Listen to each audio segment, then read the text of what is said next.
এই মুহূর্তে ঘটনাস্থলে আছেন সহকর্মী মওদুদ রানা। সরাসরি চলে যাচ্ছি তার কাছে। রানা, প্রায় 16 ঘন্টা ধরে উদ্ধার প্রচেষ্টা চলছে এবং এখনো গর্তের মধ্যে সুড়ঙ্গ খোলার কাজ চলছে। সারা রাত ধরে খনন কাজ হয়েছে, খনন যন্ত্র এখনো চলছে। তবে এখন পর্যন্ত শিশু সাজিদের কোনো অবস্থান বা তার কোনো নড়াচড়া, তার গতিবিধি কোনো কিছুই খুঁজে পায়নি ফায়ার সার্ভিসের সদস্যরা।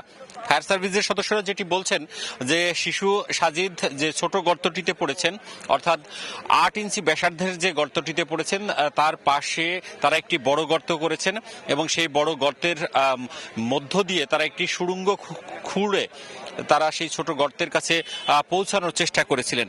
এবং আমরা সকালে দেখেছিলাম যে সকাল 8টার দিকে তারা এই যে বড় গর্ত খননের কাজটি বন্ধ করেন। এরপর তারা একটি সুড়ঙ্গ খোঁড়ার কাজ শুরু করেন এবং সেই সুড়ঙ্গর দিয়ে তারা সেই কাছাকাছি গিয়ে পর্যবেক্ষণ করার চেষ্টা করেন শিশু সাজিদের অবস্থান। তবে তারা এখন পর্যন্ত সেই অবস্থান খুঁজে পাননি। ফায়ার সার্ভিস এখন যেটি করছে, তারা বড় দুটি মই সেই গর্তের মধ্যে নামিয়েছেন এবং যে ছোট গর্তটি রয়েছে সেই ছোট গর্ত থেকে মাটিগুলো অপসারণ করছেন এবং তারা একই সাথে অক্সিজেন দেওয়ার কথা বলছেন। ফায়ার সার্ভিসের এখানে যিনি দায়িত্বে রয়েছেন তিনি বলছেন যে তারা এখন পর্যন্ত আশাবাদী যে শিশু সাজিদকে জীবিত উদ্ধার করা সম্ভব হবে। সে লক্ষ্যেই তারা সেই উদ্ধার প্রচেষ্টা চলছেন এবং বলছেন যে তারা আরো অন্তত 2 ঘন্টা শিশু সাজিদকে জীবিত উদ্ধারের বিষয়টি মাথায় রেখেই তাদের যত রকম কৌশল আছে সেগুলো তারা প্রয়োগ করবেন। এবং আমরা যেটি দেখতে পাচ্ছি যে ফায়ার সার্ভিসের সদস্যরা সেই সুড়ঙ্গ 35 ফুট পর্যন্ত খনন করেছিলেন, সেটা আরো একটু গভীর করার চেষ্টা করছেন এবং তারা বলছেন যে আরেকটু নিচে আসলে তারা দেখতে চান যে শিশু সাজিদের কোনো অবস্থান পাওয়া যায় কিনা।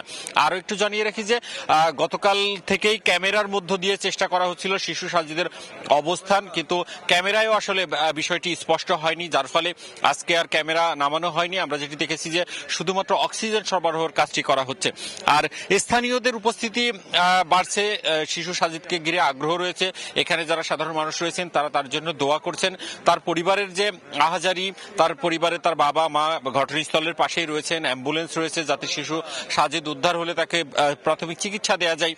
সব মিলিয়ে উদ্ধার কাজ চলছে। আর আপনাকে জানিয়ে রাখি যে গতকাল দুপুরবেলা শিশু সাজিদের মা তার আরেকটি ছোট ছেলে সন্তান, সেই সন্তানকে কোলে নিয়ে এবং শিশু সাজিদকে হাতে করে তারা এই স্থানটি পার হচ্ছিলেন এবং সেই স্থান পার হওয়ার সময় শিশু সাজিদ আসলে এখানে যে এখানে ধানের যে খড়, সেই খড়ের আস্তরণ ছিল এবং সেই খড়ের আস্তরণের মধ্যে একটি ছোট গর্ত ছিল।